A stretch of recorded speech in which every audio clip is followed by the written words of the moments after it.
All right. Hey, everybody. Oh, what? Oh. Why are you touching your brother's face? Because I was doing it before the video. Oh, okay. Okay, And hold so I on. decided to do it again. Let's reset? Yeah. All right. Boop. So, I was thinking today, top 5 beaches. Ooh. I'm actually rather fond of Sunset Beach, but that's just because that was the beach that I grew up going to. Okay. Do you have a favorite beach? I'm trying to think of like a really famous movie one or something. Normandy? It's fine and free. I mean, if there's gonna be a famous beach, that you really can't get more famous than Normandy. Well, Waikiki is pretty famous. I can show you the... No. I can show you the beach. Right. Shimmering, shining with foam.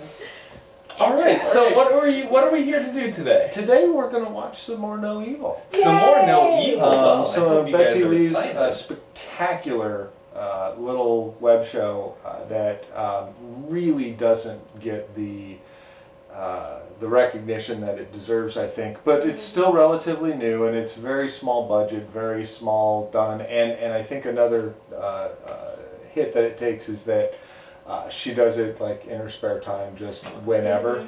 Now, I understand, I recently learned that it's a small part of a much larger universe called Brother Swan, which is a web comic that that you can find on Warlordofnoodles Deviant Art page, which I will link to in the description. Are we allowed to say link to it in the doobly-doo? Sure. I don't think Hank and John are. They're not gonna patent. I don't think the Green brothers are gonna sue us for using their terms in the way that other brothers might have.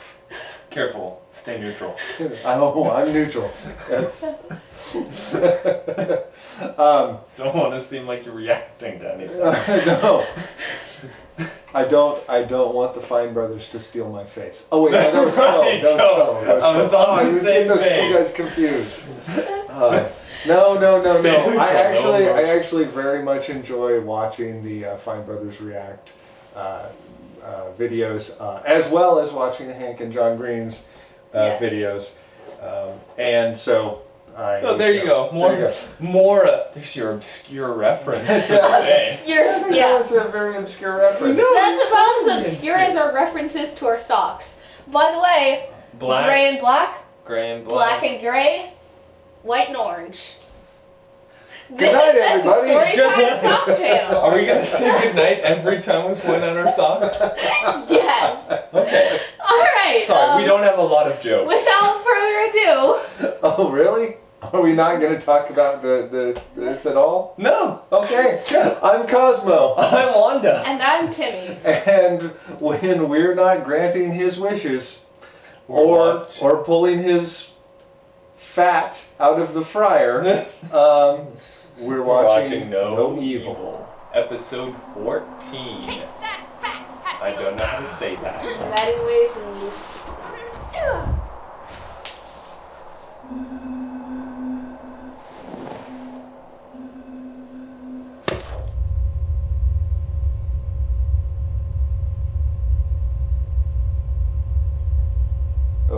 Shouldn't have broken that bottle.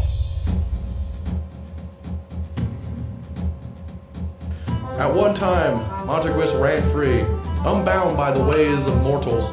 They were affronted by the spirit's untethered nature, and turning to the great Lusifee, they pleaded that Mahtigwess be controlled. Upon his long tail, he swore, "I will catch Mahtigwess." Lusifee was on the hunt. After a long trek, he came across Mahtigwess's footprints, leading to a wigwam.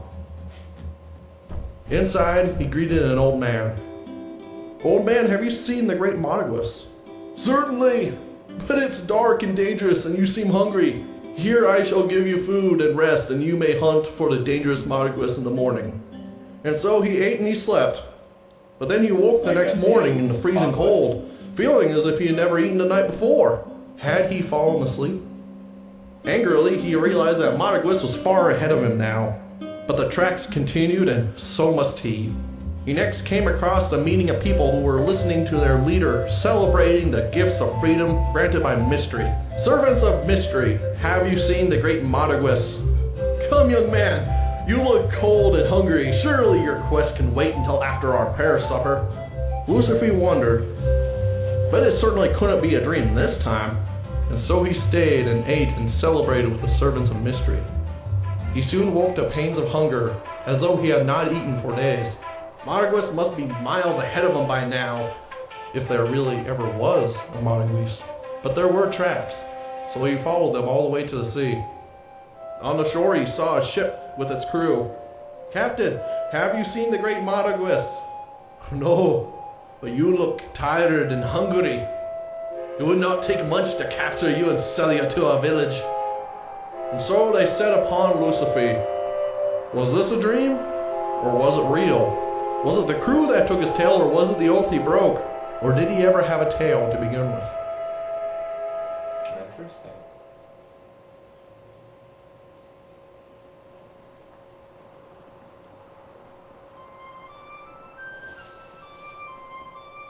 You never had a long tail. Creative license, symbolism and all that. Okay, that was a very short one. It was a cute filler episode. Alright, so what happened there? Well, what happened there is we saw escalation between Hatfield and McCoy. So there's the Hatfields and the McCoys. And we saw Rip. Sorry, not Rip. Winkle. Rip. We saw Rip and Winkle, but we saw Winkle distract them from killing each other by, just providing this kind of thing. And I think it's really clever in this because the story that he's telling is about somebody who can't tell reality from the dream world. And are you being fooled or are you not being fooled? And so that uncertainty in the form of that hallucination, I thought was really clever. And there is another spirit out there who is a hare. We saw earlier on he was infected by the black goo. No, that was Winkle. Yeah, so I'm just saying that and Rip is his girlfriend. Rip also helped because she's the bottle one. People to do stuff. She's the one with the bottles. And that was her bottle that they broke. That would have been her bottle. Yeah. So that's how that. So her magic had a long tail. Yeah. So I was just saying it Symbolism. seems like we get a little bit of the history between some of the spirits. Right. And that's kind of funny too. And so I don't know, maybe that's a little hint at the backstory between Rip and Winkle. Yeah. And maybe Rip was causing mischief somewhere, and Winkle was supposed to hunt her down, as she probably would have been, because she likes to do that. But again, we saw her earlier come to Calamity to take Calamity's fish to feed the people of Hatfield? Yeah, that one. Because the people of McCoy had stolen all of the Hatfield's So fish. everything's sort of intertwined. Oh here. yeah, all of it is. We're just seeing little strands at each time, but together, you can see sort of the pattern of the tapestry. Oh yeah, that's what I like. That's one of the things that I really like about this series, is that even something like this that just seems like it's a kind of, well, that's an interesting story, but why? It all ties together and it all comes back around. So I never feel like they're talking down to me. So there we go. That's our No Evil for today. Thank you guys for joining us. We hope that you are encouraged to go check out the comic. she mentioned again. Right. I have not read the comic yet. I have not read any of the Brother Swan stuff. I'd like to get us caught up with this before I start going back over into that. I'm not sure what kind of spoilers I would run into or how that all works. But until next time, I'm Cosmo. I'm Wanda. And I wish this video was over.